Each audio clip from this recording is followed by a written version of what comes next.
I guess in this video we are going to talk about fine-tuning of large language models. Specifically, we are going to talk about PEFT technique, parameter efficient fine-tuning, and we are going to talk about two specific fine-tuning methods. One is LoRA and the other one is QLoRA, and we are going to understand like how it is important to fine-tune it, what is the significance of fine-tuning. We have the pre-trained model, or we call a foundation model. We can think of this foundation model as a GPT model. So in this visualization, as you can see, the pre-trained model is getting fed by a huge number of books and Wikipedia data, and a humongous amount of data from the internet is coming. And all this humongous data has been fed into a neural network, which has been trained, or you can say pre-trained on this data and learned how to predict the next word. So in this case, we can think of it as a only GPT model. We are not talking about ChatGPT model. I'll show you like how the ChatGPT model got evolved, got introduced in 2022. Now what happens is that only GPT model is not trained enough to talk with the human beings. So it doesn't know if you say hello, hi, it would not able to answer you with hi, hello back to you. Okay. The instruct fine-tuning has to be done on top of these pre-trained models so that it can interact with the humans, and that's when the chat GPT got evolved. So in this table you can see that we have the GPT family, and it all started from June 2018. GPT-1, GPT-2, GPT-3, and GPT 3.5 got introduced in March 2022. And if you see the capability part, it has introduced chat capability, which is called chat GPT. And we all know that in 2022 what happened after the release of chat. So now that we have already seen the instruct part, let's talk about the safety part. So safety fine-tuning is very much needed, because when we talk about foundation model, right, there is no such mechanism which basically restricts the toxic or unlawful outputs. So that's when the safety fine-tuning becomes very much important, right? So any open source model or any kind of model which is coming into the market definitely have the safety fine tuning part, so that no toxic or unlawful outputs gets output. And then the instruct part will be there only when the organization wants that model to get interact with the users, right? So this is the whole understanding of fine tuning for the instruct part and for the safety part. Now there are different other aspects of fine tuning also. So let's say, for example, you have very specific downstream tasks, let's say summarization, sentiment analysis, or Q&A. So for all these tasks, you can have a separate fine tuning, and those fine tuning will be very much specific to the domain also, right? Now let's say you have built a Q&A application, but you are not that much satisfied with the outputs of the question answering capability of the LLM.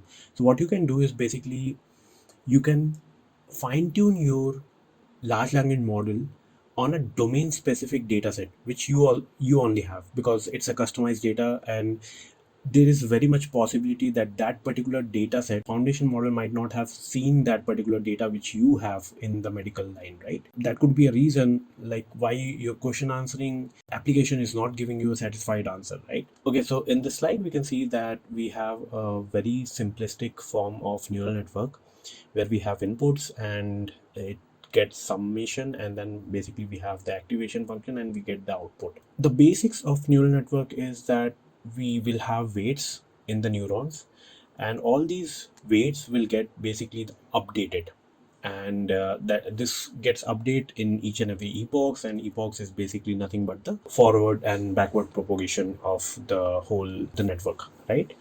So when we create this network, we have this right side matrix which is called weight matrix, and this weight matrix gets updated in each and every epochs. Okay, and I feel like you guys might have the understanding before. I'm not going into the detailed part of it. Think of it like this. So till now we were talking about GPT because for the sake of explanation, GPT was a better example. But now I feel like you can think of it as a Mistral open source large language model. Why? Because for GPT, we don't have much information about their network, their fine-tuning part, or the detailing part of it, right? But for Mistral or for the other models which you can download in your device, we have at least the basic information of it, and we know all the versions of it. So for the Mistral, we have 7 billion parameter model, we have 70 billion parameter model, right? And we have some other versions of it, but for the sake of again the explainability of it, I assumed we have only two models. Let's think of it, one is 7 billion, the other one is the 70 billion parameter. In this very basic example, we have 12 weights, right? But in this example, we have 7 billion weights, and in 70 billion parameter model, we have 70 billion weights. So just imagine if I have to ask you that you have to do a full parameter fine tuning, how much time it will take for a particular computation to complete the epochs and to complete the fine tuning part. So again, in this case where we were talking about only 12 weights, I would say it's very easy. It would not need much hardware requirement. There won't be any GPU needed and everything will be fine. But the moment I talk about 7 billion parameter and 70 billion parameter, it's a huge number, okay? So that's when the limitations of fine tuning comes into picture. So you need to update all the 70 billion weights if we are talking about 70 billion parameter model. If it is more than that, then you have to consider those many weights, right? And hence more epochs will need more computational power, and we need high RAM memory is needed, longer time is needed, and only large GPU or GPU clusters can perform such computations. So here is the equation where if we take 7 billion parameter, we have to multiply it with 32 bits divided by 8 bits. So it comes as 28 GB. So 28 GB is the memory which should be available in the device. And there's one more catch on this. So basically there should be double amount of memory available in the device, because you also have to hold the gradients of these weights. So as you know that there'll be an epoch and the forward and backward propagation, so there'll be a gradient will get generated in each and every epoch, and you have to hold it so that you can calculate the loss of it. So again, it's not 28, you also have to hold the gradient, so it will be like 28 plus 28. So it's a huge memory, right? And when we talk about 70 billion parameters, it's on a next level, right? So for an individual, having such kind of memory and doing fine tuning is near to impossible. That's why we see like all the big organizations can only do this kind of full parameter fine tuning. Now let's see how LoRA is different than the full parameter fine tuning. So LoRA and QLoRA are the two methods which falls under the PEFT techniques. PEFT is nothing but parameter efficient fine tuning. So let's see this visualization, and let's say that we have this existing model in the left side. Model weights are there, right? So I want to think of it like this. So in this slide, we were talking about a very simplified neural network, right? And then we have assumed that there are 12 weights, right? Here. So the same way, I want you to assume that we have these many model weights here in the left side. And then what we are doing in the LoRA fine tuning is that we are creating a new matrix for the updated LoRA fine tune weights. So we know that in each and every epoch, there will be a forward and backward propagation, and then weights will get updated, right?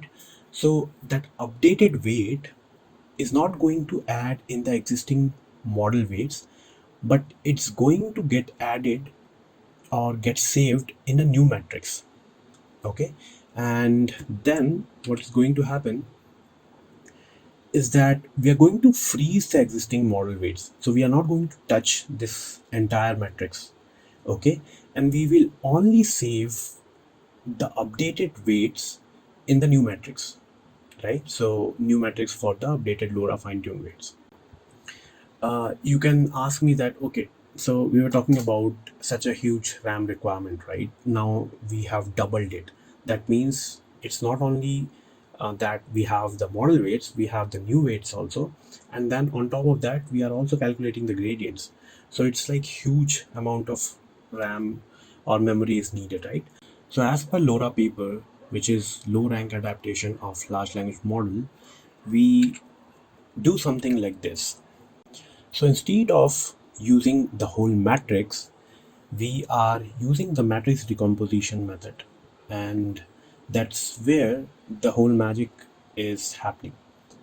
So in this example, what we are doing is basically we are multiplying the 5 cross 1 matrix with 1 cross 5 matrix, and we are getting 5 cross 5 matrix, right?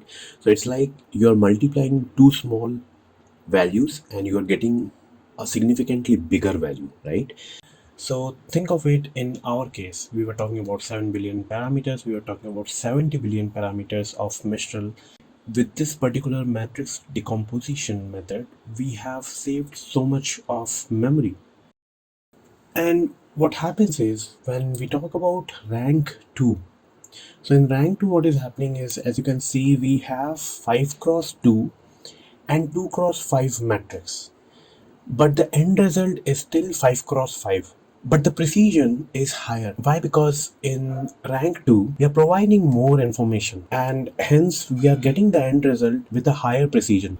So, one thing you have to understand is that the more the rank will be, the more the number of trainable parameters will be. So, for example, here rank 1 has only 167k trainable parameter, but for 70 billion model, it is actually training 529k parameters, right? But let's stick to the 7b parameter model only. So the more you have the ranking part, right, you are basically having much more number of trainable parameter. But compared to the actual number of parameters, how big is this number? How big is 167k number? So let's see it in the percentage.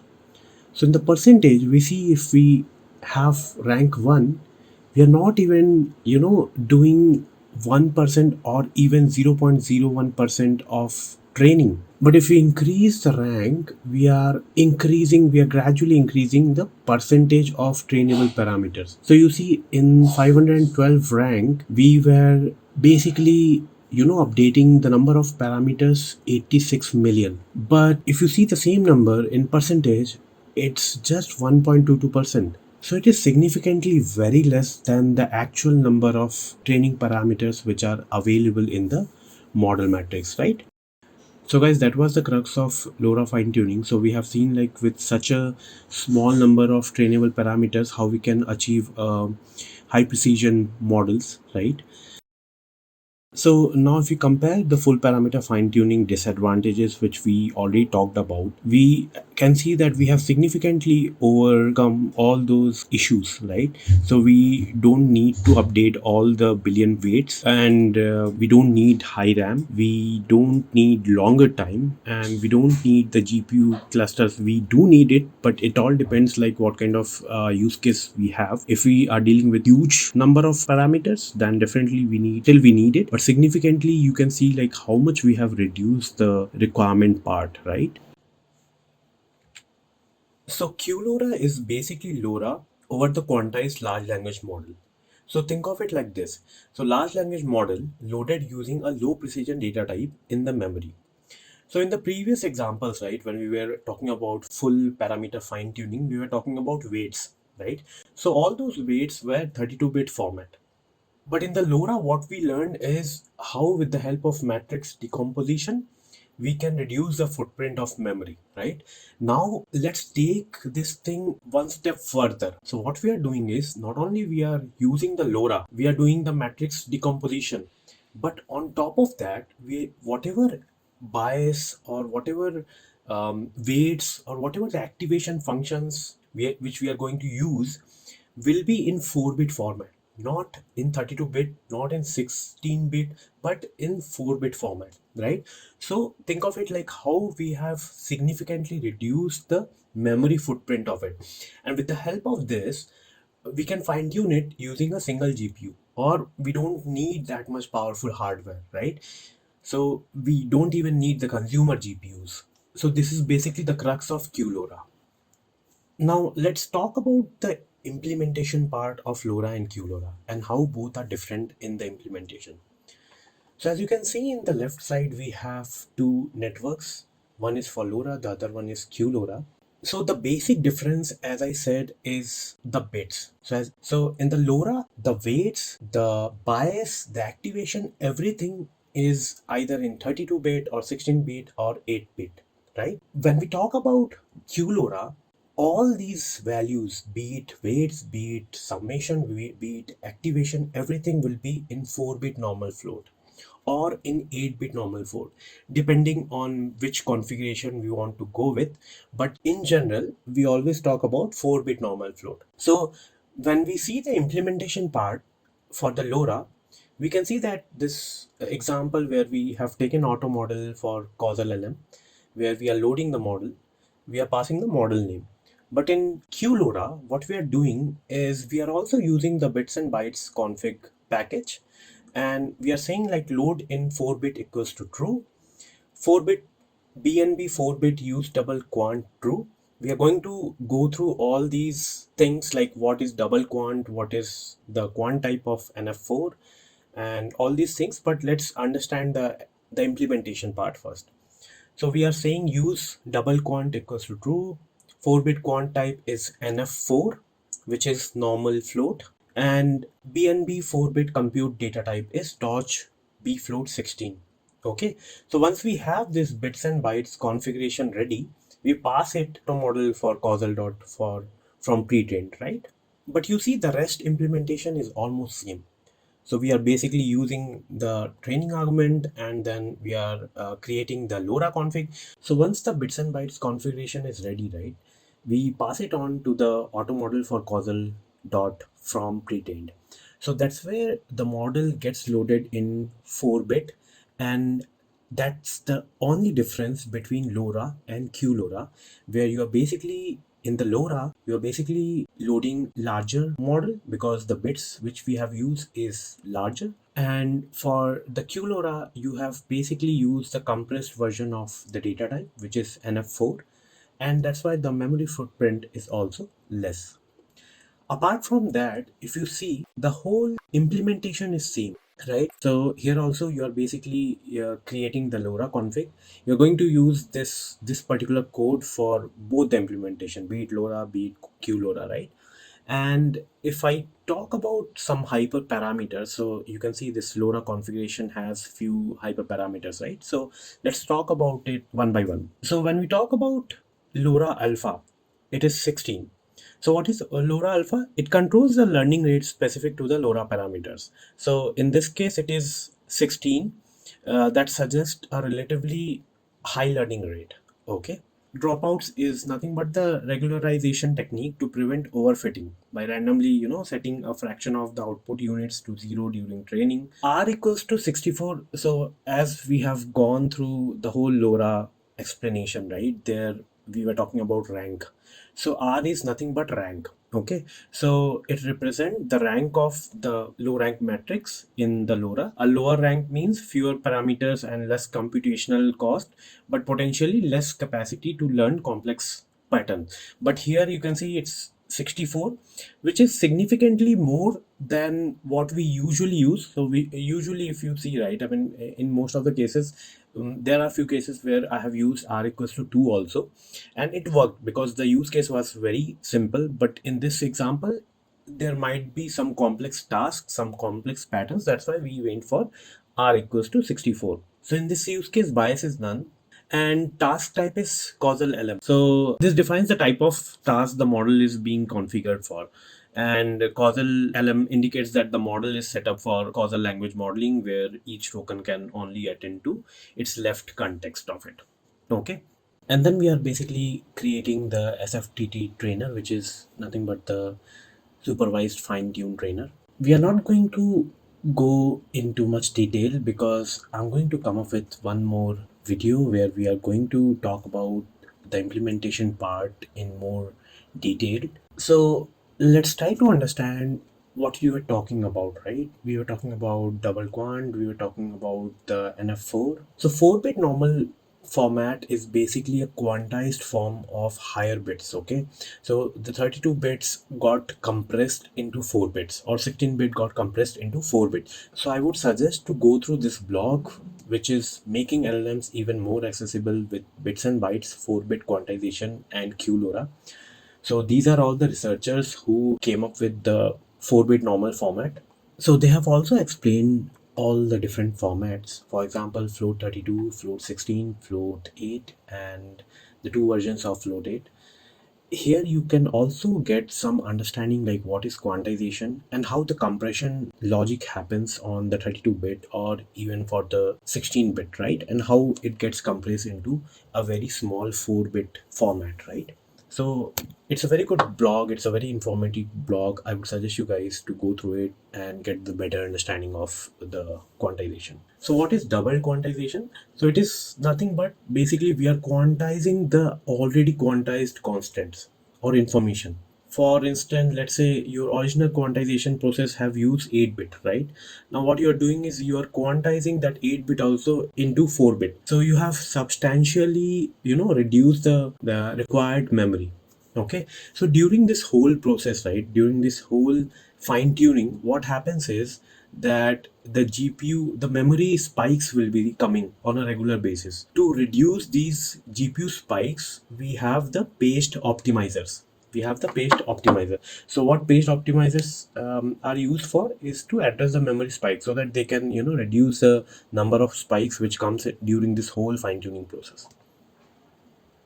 And here's the comparative table, when to use what. So for GPU memory efficiency, we can go for QLoRA. For speed, we can go for LoRA because LoRA accelerates tuning process by about 66% faster than QLoRA. For cost efficiency, we can go for LoRA. For higher max sequence length, we can go for QLoRA. Accuracy improvement is almost same. Both the model deliver comparable accuracy enhancement, but obviously there will be slightly information loss for QLoRA, so keep that in mind. And higher batch size, again QLoRA, because it supports significantly larger batch sizes. Where I thought of where I have tried to accommodate as much information as possible about LoRA and QLoRA fine tuning. I hope you liked this video, and if you have learned something, if you think like it was helpful, please like and subscribe this channel. Thank you guys. Have a nice day.